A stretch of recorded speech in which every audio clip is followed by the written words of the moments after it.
अस्सलाम वालेकुम एवरीवन। तो अगला टॉपिक जो हमने हमारी जीआईटी सर्जरी में स्टार्ट करना है वो है जी मैकल्स डायवर्टिकुलम का। उसका थोड़ा सा कॉन्सेप्ट बनाने के लिए आपको थोड़ी सी एम्ब्रियोलॉजी में आपको याद कराऊं, जरा पुरानी बातें थोड़ा सा याद करें। हमारे पास 3rd वीक ऑफ एम्ब्रियो में इस किस्म की कोई एक शक्ल होती हुआ करती थी, जिसमें ये जो ब्लू कलर का नजर आ रहा है ये बेसिकली आपका वो चीज है जिसने सारा आपका एम्ब्रियो ने पूरा फीटस बनना है, ठीक है। ये जो ब्लू कलर का है, उसके बाद ये जो योक सैक है ये आपकी शुरू की लाइफ में आपकी yolk sac was the source of nutrition for this embryonic part. लेकिन आहिस्ता आहिस्ता क्या होता है कि जब ये एम्ब्रियो ग्रो करता है, अभी देखिए ये एम्ब्रियो ग्रो किया, ये वाला पोर्शन इस एम्ब्रियो का हेड बनेगा, यानी ये फीटस का सर होगा, और ये जो पीछे वाला ये फीटस का टेल होगा। हमने ऐसे पढ़ा था। इसे ग्रो करते दोनों साइड्स पे आके फैल जाता है, और जो पीछे से योक सैक है ये बेचारी ऐसे कॉन्ट्रैक्ट करके चली जाती है। यहाँ कोने पे जो वेसल्स होती हैं, शुरू में हम इनको एलेंटोइक ब्लड वेसल्स कहते हैं जब आपके 3 वीक्स एम्ब्रियो होता है।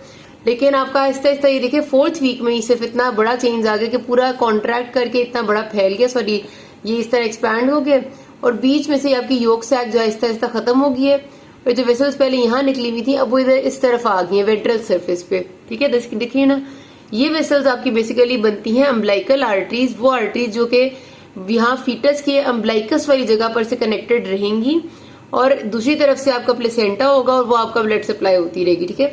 फिर क्या होता है, आहिस्ता आहिस्ता इस येलो वाली ये जो आपका योक सैक है और योक सैक के दरमियान में ये जो डक्ट है जो कि आपके गट वाले एरिया में कनेक्टेड है, ठीक है।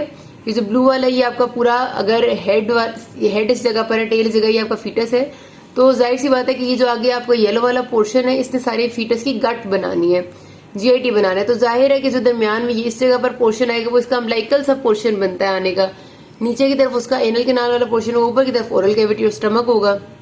तो आपके पास ये जो योक सैक है ये जिस डक्ट से जुड़ी हुई है विद द अंदर वाला पीले वाला जीआई ट्रैक्ट वाला स्ट्रक्चर, उसको हम ओम्फेलो इंटेरिक डक्ट कहते हैं या वाइटेलो इंटेस्टिनल डक्ट कहते हैं, ठीक है।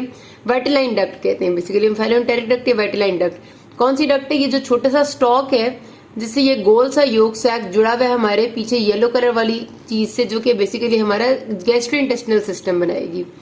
फिर क्या होना चाहिए कि 4th वीक एम्ब्रियो में ये होता है, 5th वीक एम्ब्रियो में आहिस्ता आहिस्ता इस पूरे के पूरे योक सैक को और इस डक्ट को बिल्कुल खत्म हो जाना चाहिए, ठीक है।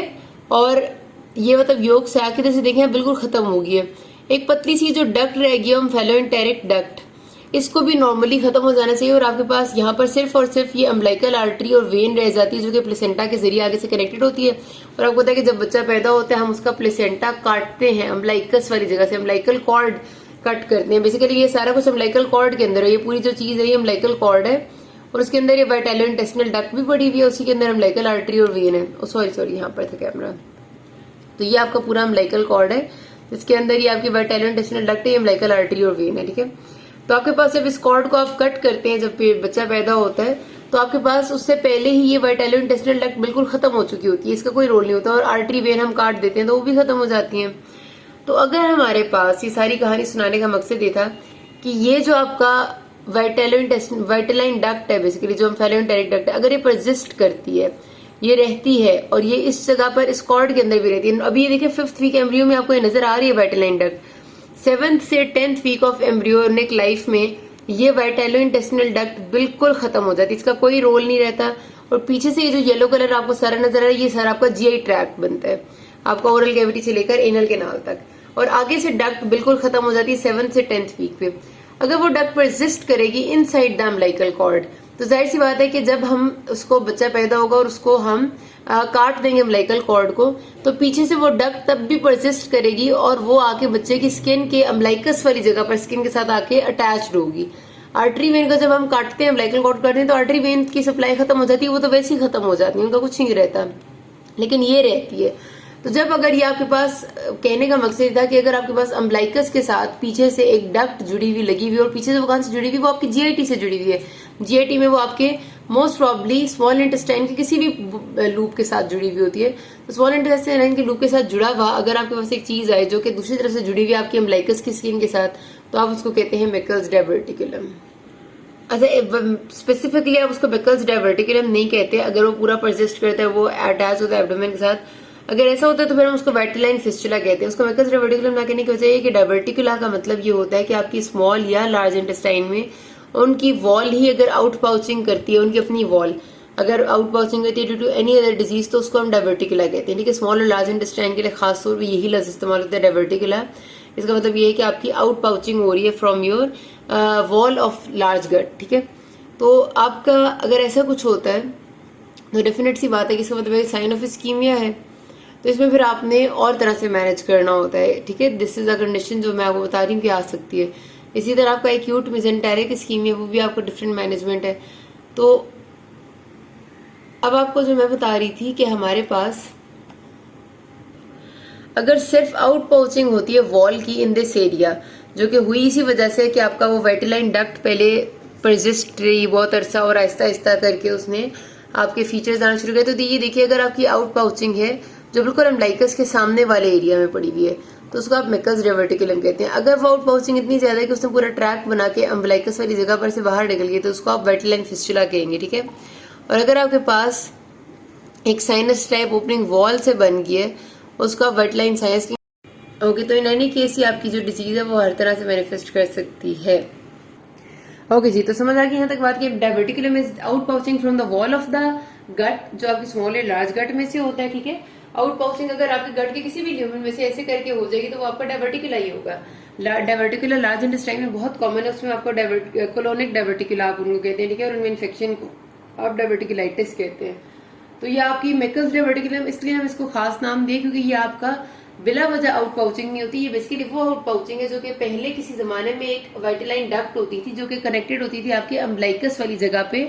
अम्बलाइकस वाली जगह पे मतलब ये प्रेजेंट थी और पहले ये जाके प्लेसेंटा के साथ कनेक्टेड होती थी थ्रू अम्बलाइकल कॉर्ड, जो कि इसे नहीं होना चाहिए था। इसको 7th वीक में खत्म हो जाने चाहिए, इसका कोई रोल नहीं है। लेकिन अगर 7th वीक में नहीं खत्म होती, परसिस्ट करती है और आपके अम्बलाइकस के उसको प्लेसेंटा को काटने के बाद ये इस तरह की आउट पाउचिंग बच्चों में रहती है तो उसको आप मेकल्स डायवर्टिकुलम कहते हैं। मैंने आपको दिखा दी कि अगर वो पूरा रास्ता बना होगा तो वो मेकल्स फिस्टुला या वेटलाइन फिस्टुला होगा। ठीक हो गया जी। अच्छा, इसमें आपके पास एक रूल ऑफ 2 आता है कि 2% इसका इंसिडेंस है मेल इंटू फीमेल रेशियो में 2:1 है। 2 साल से बच्चे कम उम्र बच्चों में इसका बहुत ज्यादा सिम्टोमेटिक होती है। ये इसकी वजह ये कि ये है ही कंजेनिटल, जाहिर सी बात है तो बच्चों में कॉमन होगी। और 2 टाइप्स का, और ये आपके पास जो ये डक्ट बनती है, अब आपको मैंने बताया था कि हमारे पास, मैंने आपको जो तस्वीर दिखाई थी उसमें ये जो येलो कलर का सारा पोर्शन था वो सारा का बना, वो तैयार बैठा हुआ था जीआईटी बनने के लिए। उसी पोर्शन में से ये डक्ट निकली हुई थी जो वैसे योग सैक था पूरा, लेकिन यहाँ पर चले वो इतनी सी है कि अब वो सारा योग सैक तो खत्म हो गया लेकिन डक्ट रहेगी। तो जाहिर है इस सारे पोर्शन में भी जीआईटी बनना है, तो इस डक्ट में भी जो सेल्स है वो भी उसी तरह के है ना जो जीआईटी को फॉर्मेशन कर सके। तो अगर ये परसिस्ट करती है तो हमारे पास इसके अंदर आपको 2 तरह का टिश्यू मिल सकता है। आपको आइलियम में, क्योंकि ये प्रेजेंट है तो आइलियम जैसा टिश्यू भी मिलेगा और आपको गैस्ट्रिक टिश्यू भी मिल सकता है इसके अंदर, स्टमक जैसा टिश्यू, क्योंकि है तो ये उसी जगह का पोर्शन ना जिसने आपका स्टमक भी बनाना है, जिसने आइलियम भी बनाना है, जिसने लार्ज इंटेस्टाइन भी बनाना है, हो सके पेनक्रियाज भी बनाना हो। तो इस वजह से आपको इसमें गैस्ट्रिक और आइलियल टिश्यू मिलना सबसे कॉमन बात होती है मेकल्स डायवर्टिकुलम में।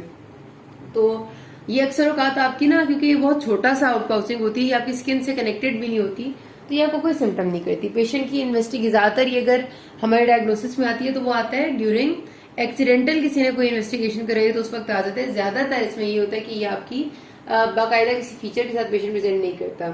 लेकिन अगर आपके पास पेशेंट प्रेजेंट करेगा तो उसके फीचर ज्यादातर ये होते हैं कि या तो उसको बहुत सिवियर हेमरेज शुरू हो जाते हैं, ठीक है, जो बच्चों में होता है अक्सर औकात। और जब हेमरेज होगा आपकी स्मॉल इंटेस्टाइन में तो वो आपको स्टूल में मिलीना या ऑकल्ट ब्लड के तौर पे नजर आएगा। ठीक है, डार्क टारी स्टूल्स होते हैं। अगर आपके इस मेकल्स डायवर्टिकुलम में इन्फेक्शन होता है तो डायवर्टिकुलाइटिस हो जाता है, उसको हम कहते हैं। और जिस तरह आप हम कहते हैं ना अपेंडिक्स है, अपेंडिक्स भी तो यूं करके छोटी सी चीज है, उसमें जब हम कहते हैं कि कुछ फंस जाए और इन्फेक्शन हो जाए तो अपेंडिसाइटिस होता है, इसी तरह डायवर्टिकुलम में डायवर्टिकुलाइटिस हो जाएगा। और उसके फीचर्स बिल्कुल ये आएंगे कि सडन सिवियर पेन है, एब्डोमिनल पेन, सेंट्रल एब्डोमिनल जो पेशेंट का अम्बलाइकस पे है और वो पेन राइट एलिक फॉसा में नहीं जा रही होगी। अपेंडिसाइटिस और इस पेन में फर्क ही होता है, अपेंडिसाइटिस की पेन राइट एलिक फॉसा में चली जाती है, ये पेन नहीं जाती, और साथ उसके पेशेंट को वॉमिटिंग, नोजिया और ऐसे फीचर्स आएंगे। तो ये अक्सर होती है एक मेजर कंप्लेन बच्चों की। दूसरा क्या हो सकता है कि हमारे पास अगर ये नहीं हुआ, मतलब एक तो ये हुआ ना कि आपका हेमरेज हो गया, हेमरेज के बाद दूसरा हो गया कि आपका डायवर्टिकुलाइटिस हो गया, यानी आपका इन्फेक्शन हो गया उसके अंदर। तीसरा हो सकता है कि इंटेस्टिनल ऑब्स्ट्रक्शन इसकी वजह से हो जाए। इंटेस्टिनल ऑब्स्ट्रक्शन हो सकती है, तब नहीं होती कि बिला वजह ये खुद छोटू सा आउट पाउचिंग कुछ करती नहीं है। हो ये सकता है कि ये इसकी प्रेजेंस की वजह से इंटरसेप्शन का चांस बहुत ज्यादा है। इंटरसेप्शन का मतलब है कि एक सेगमेंट अगले सेगमेंट के अंदर घुस जाए, और उस जगह पर ऑब्स्ट्रक्शन कर दे, तो इंटरसेप्शन का चांस ज्यादा है। इसकी वजह से आपके पास दूसरा चांस है कि वॉल्वुलस बन जाए। वॉल्वुलस भी होता है कि आपका गट का अपना ही लूप ट्विस्ट हो जाता है और उसको ऑब्स्ट्रक्ट कर देता है, तो वॉल्वुलस बनने के चांसेस और इस किस्म के चांसेस ज्यादा है, जिसकी वजह से आपका और स्ट्रक्चर्स भी हो सकते हैं। डेफिनेट सी बात है, यहाँ पर ऑब्स्ट्रक्टिव सिम्टम्स के साथ पेशेंट प्रेजेंट होते हैं, और ऑब्स्ट्रक्शन में हमेशा 4 चीजें लाजमी होती हैं: abdominal distension, pain, vomiting and उसके साथ कॉन्स्टिपेशन। ये 4 कार्डिनल फीचर्स हैं, अभी आगे हम पढ़ेंगे। अच्छा, उसके साथ पेशेंट प्रेजेंट कर सकता है अल्सरेशन के साथ। अल्सरेशन के साथ प्रेजेंट करना इतना कॉमन नहीं है क्योंकि ज्यादातर अल्सर्स नहीं बनते। इन्वेस्टिगेशन की इसमें ना कोई खास इस वजह से हम नहीं कराते थे कि ज्यादातर इसका डायग्नोसिस ये होता है कि हम सीटी स्कैन या अल्ट्रासाउंड कर रहे थे पेशेंट का किसी और मकसद के लिए और आगे हमें ये मिल गया, तो इस वजह से हमें ज्यादा ये अचानक ही मिल जाता है। लेकिन करना हो तो हम टेक्नीशियन लेबल्ड स्कैन कर लेते हैं, इसमें आपको पता चल जाता है कि गैस्ट्रिक म्यूकोजा तो नहीं पड़ा हुआ इस एक्स्ट्रा आउट पाउचिंग के दौरान, वो आपको नजर आ जाता है। फिर आपकी जो कंट्रास्ट अगर आप एनेमा वगैरह देते हैं तो उसमें भी आपको नजर आएगा कि एक एनेमा पास करता हुआ यहाँ से पास होके जाएगा, ठीक है। और एंजियोग्राफी आप इसलिए कहते हैं ताकि आपको वेसल्स का अंदाजा हो कि कौन कौन सी वेसल्स उस के गिर्द जिंदा है जो हमारी सर्जरी के दौरान मैसिव हेमरेज कर सकती है। ट्रीटमेंट इसका यही होता है कि हमने करनी सर्जरी होती है, सर्जरी के जरिए हमने इस एरिया को रिमूव करना है। तो अगर आपके पास पेशेंट ब्लीडिंग के साथ प्रेजेंट किया, डिपेंड करता है कि आपका पेशेंट किस तरह प्रेजेंट किया है। ब्लीडिंग के साथ प्रेजेंट किया तो आपने सबसे पहले तो देखना है कि उसका कितना ब्लीड हो चुका है और क्या उसको ब्लड ट्रांसफ्यूजन की जरूरत है, सिर्फ नॉर्मल सलाइन से काम चल जाएगा या रेनोस लैक्टेट से चलेगा, तो आपने करना है, ठीक है। और उसके बाद जब आप पेशेंट को रिससिटेट कर लेंगे देन आपने उसकी रिजेक्शन कर देनी है, ठीक है। आप सिर्फ और सिर्फ डायवर्टिकुलम को रिजेक्ट करें, बाकी सारी को नॉर्मल करें एंड दैट्स इट, ठीक हो गया। अगर आपका पेशेंट डायवर्टिकुलाइटिस के साथ प्रेजेंट करता है, डायवर्टिकुलाइटिस होगा severe pain in abdomen along with fever, tachycardia, tachypnoea, तो आपने उसमें भी यही काम होता है कि आपने उसको इन्वेस्टिगेशन कराने के बाद रिजेक्ट कर देना है। अगर पेशेंट ऑब्स्ट्रक्टिव सिम्टम्स के साथ प्रेजेंट करता है जो ज्यादातर इंटरसेप्शन वगैरह की वजह से, वॉल्वुलस की वजह से होते हैं, तो जाहिर सी बात है कि उसमें आपने पहले वो चीज रिलीव करनी है जो हुई हुई है डिस्ट्रक्शन वॉल्वुलस, उसके बाद आपने ये सारा गट समेत इस एरिया को रिमूव करते हैं और उसके बाद आप पिछले और अगले को एनास्टोमोस करते हैं। जाहिर है इसके लिए आपको एफिशिएंट सर्जन चाहिए, ऐसे ही आप खुद नहीं कर सकते। एंड उसके अलावा आपका जो फीचर है इसका क्लिनिकल फीचर्स वो जाहिर है आपका मैंने क्या बताया इंसिडेंटल फाइंडिंग होती है ये। अच्छा जी, अब आपने पेशेंट का जो चौथा, यस, आपने पेशेंट को ट्रीटमेंट ऑब्स्ट्रक्शन अगर होगी तो मैंने आपको बताया कि उसे निकाल देना है। और अगर आपके पास एक इंसिडेंटल फाइंडिंग मिल गया, आपने लेप्रोटमी स्टार्ट की हुई थी, तो फिर आप उसको रिमूव कर ही देते हैं, ठीक है। आप देखते हैं और आप उसको रिमूव कर देते हैं। यहाँ पर बात खत्म करते हैं, किसी को कोई मसला हो can ask me. Thank you.